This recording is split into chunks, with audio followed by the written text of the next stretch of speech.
Today we're changing these back pads.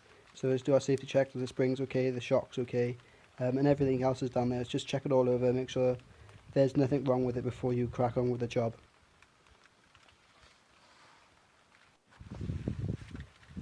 Okay, these two bolts here, the top and the bottom, is what holds the caliper on. So we're going to loosen these nuts off with a 13mm spanner. So just crack it off like so. You might find that they start spinning, so you need to get a 16mm spanner in on the nut on the inside, and then just crack the bolt off all the way.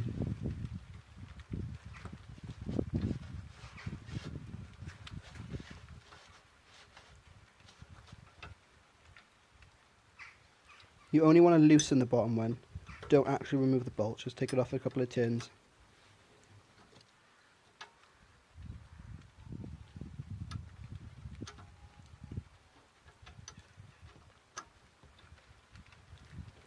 Now pull the top one all the way out to free the top of the caliper off. With that out, you can literally just swing the caliper down and expose the pads on the inside. Pull them out of the way. You can see here that these pads are pretty worn and do need a change. Now take a wire brush or a file or something like that and just clean up the mating surfaces. Ready for the new pads. Both the top and bottom and inside and outside.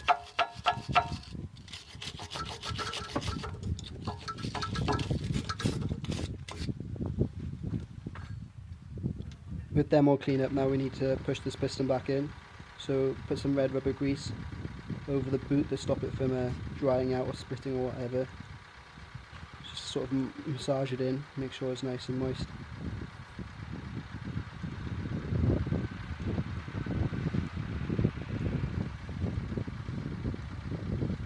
With that being done, we now need to wind the piston back in. So get your piston wind back tool, make sure you've got the right attachment on the end. Slot it into the grooves. And twist the handle so that wind the caliper piston right back into place. You want to do this now so it sits flush.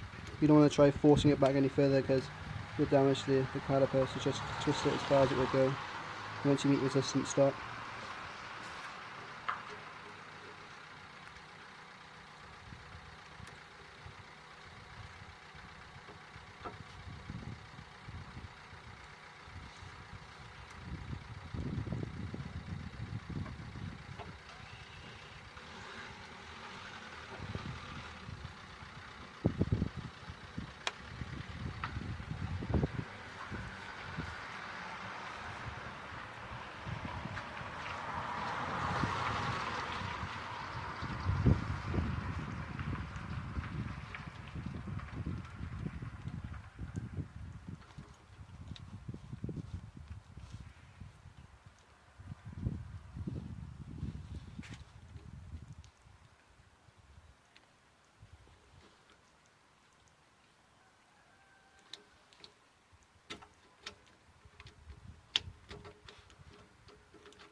Now that's wound all the way back, just twist the bolt on the tool and pull the tool out of place, make room for the pads.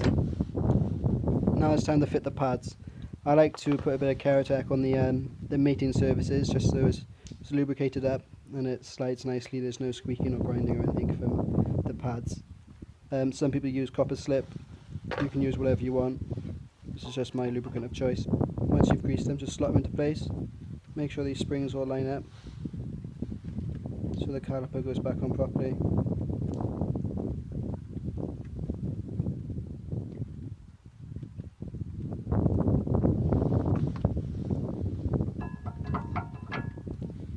Now just flip the caliper back up and tighten the bolts back up.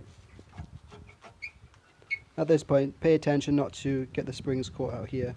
You want them set against the caliper rather than poking through the hole.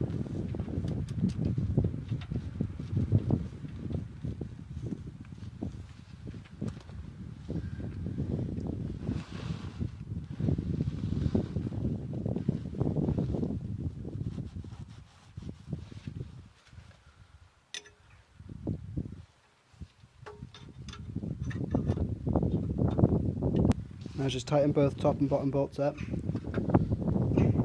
make sure the caliper is nice nice and secure. Use that 16mm again if you need to, just to hold it in place. You don't have to use a spanner, you could use like a needle nose mill grips or something like that. Whatever you have to hand just to stop it from spinning.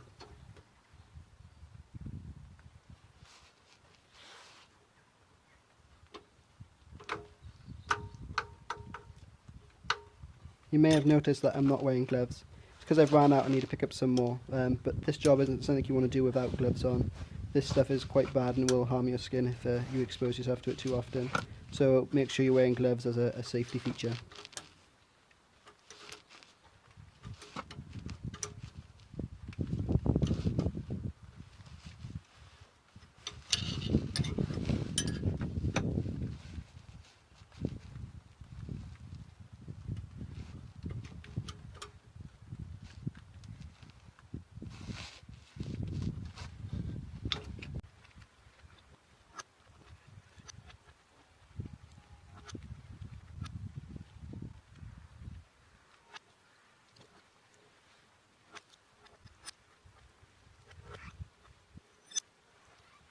Now that these bolts are all secure in here, you can see that there's movement in this caliper, so we need to pump the pedal to sit the piston on the pads properly, so the pads sit on the disc properly, so you've got a pedal when you brake rather than it just going straight to the floor.